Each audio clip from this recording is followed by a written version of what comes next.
Kevin Nagani back with you to the NFL, where Bengals defensive end Trey Hendrickson showed up at the team's facility today, but not really happy. 1 year left on his contract, wants a new deal after leading the league in sacks with 17.5. Yesterday, he said the team wasn't honoring promises. Today, he said more. Listen to this. A little bit transpired between me and Zach. We've tried to keep it as least amount personal as possible. But at some point in this process, it becomes personal. You know, being sent 30 days before mandatory camp, or however many days it is, that if I don't show up, I will be fined, alludes to the fact that something won't get done in that time frame. Hendrickson talking a little bit about the exchange of texts from his head coach, Zach Taylor, recently. Bengals reporter Ben Baby joining us now from Cincinnati. Ben, what more can you tell us about this situation between Hendrickson and the Bengals? Yeah, we saw Trey at practice today, and he definitely wanted to clear the air on a couple things. One major point, he is not planning on playing unless he gets that contract extension that he's been looking for. And I asked him, why exactly was he at practice to kind of clear the air? And he pointed to that text message from Zach Taylor as kind of a tipping point throughout all of this. He said that also preempted the exchange in the statement to Adam Schefter about the lack of communication this offseason and his press conference today.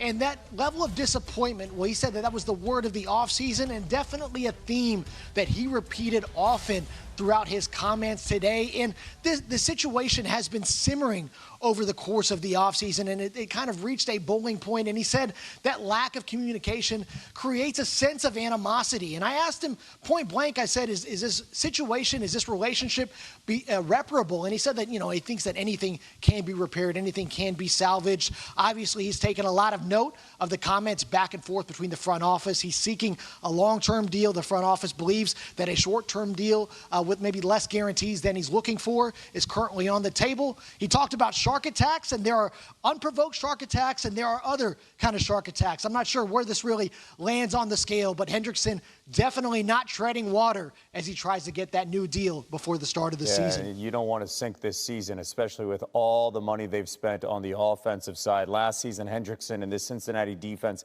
gave up over 25 points a game, and then they brought in Al Golden, the new defensive coordinator, to try to fix.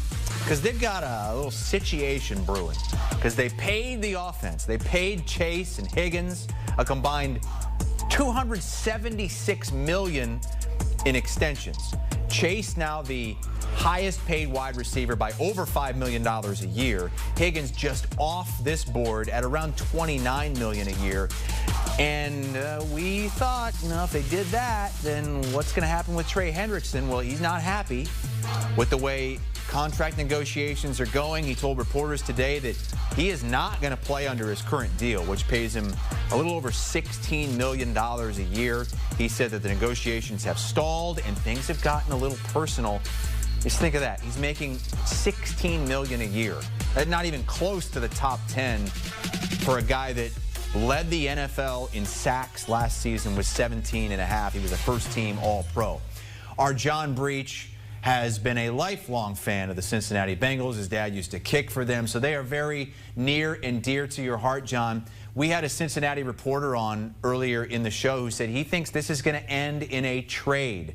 How do you see things going, and how do you feel as a Bengals guy right now?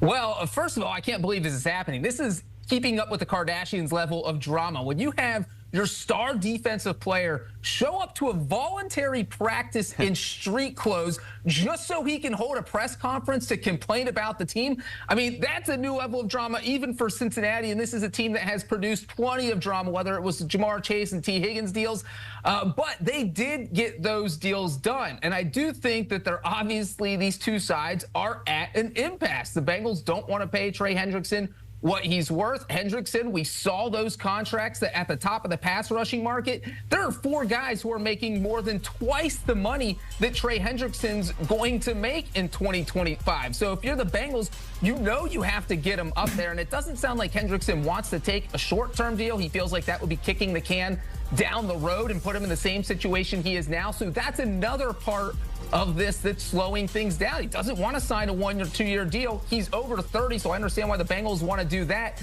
So a trade is certainly possible, but you are the Bengals. You did not have a good defense. You cannot trade away your best defensive player.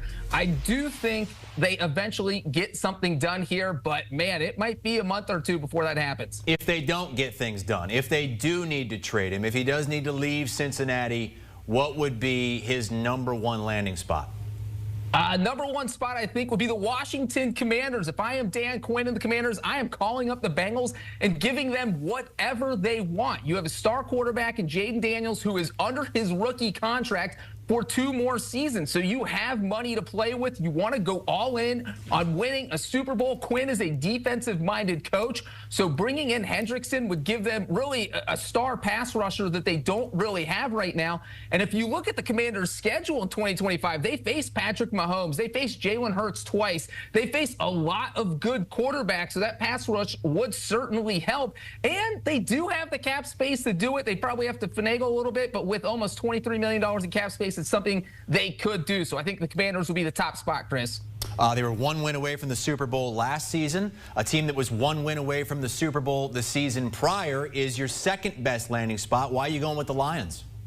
Well, you look at the Lions' schedule. You look at the quarterbacks they face. Let me read this list real quick. Patrick Mahomes, Joe Burrow, Lamar Jackson, Jordan Love, Jalen Hurts, Matthew Stafford, Dak Prescott. I mean, the Lions have a brutal quarterback schedule, so you need someone who can get off after the quarterback. We know they have Aiden Hutchinson, but we saw how bad that pass rush was last season after Hutchinson got injured. He only played in 5 games in 2024. He still led the team in sacks, even though we have played those 5 games with 7.5 sacks. So if you're the Lions, you bring in Hendrickson. He gives you a little bit of security in case Hutchinson isn't 100% to start the season. And if he is 100% to start the season, well, now you have 2 of the top pass rushers in the NFL, and you can get after any quarterback.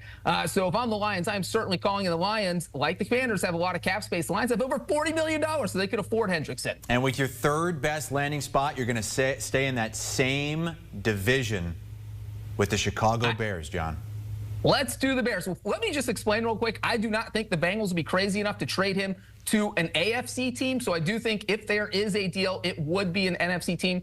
And that is why I've listed 3 NFC teams here. You look at what the Bears have done. Ben Johnson, they've come in and really revamped the offensive side of the ball. We saw what they've done on the offensive line. They signed some key free agents, made a trade for a key free agent. So they've really ramped things up. Now they just need a little bit of a stronger defense. And I think the Bears know that they need to add some pass rush because they went out, added some help in free agency, but I do not think they're where they want to be. And one key here is that the Bears' new defensive coordinator this year is Dennis Allen. Chris, that is the same defensive coordinator that was in New Orleans when Trey Hendrickson got drafted in 2017. So Hendrickson spent 4 seasons with Dennis Allen. He's very familiar with his defense, so there wouldn't be very much of a learning curve, and that would reunite those 2, and I think he could do some damage with the Bears. All right, so 3 potential landing spots. Tiếp tục móc.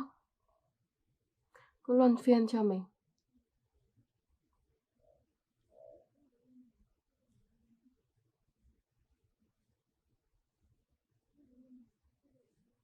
Mũi tiếp theo.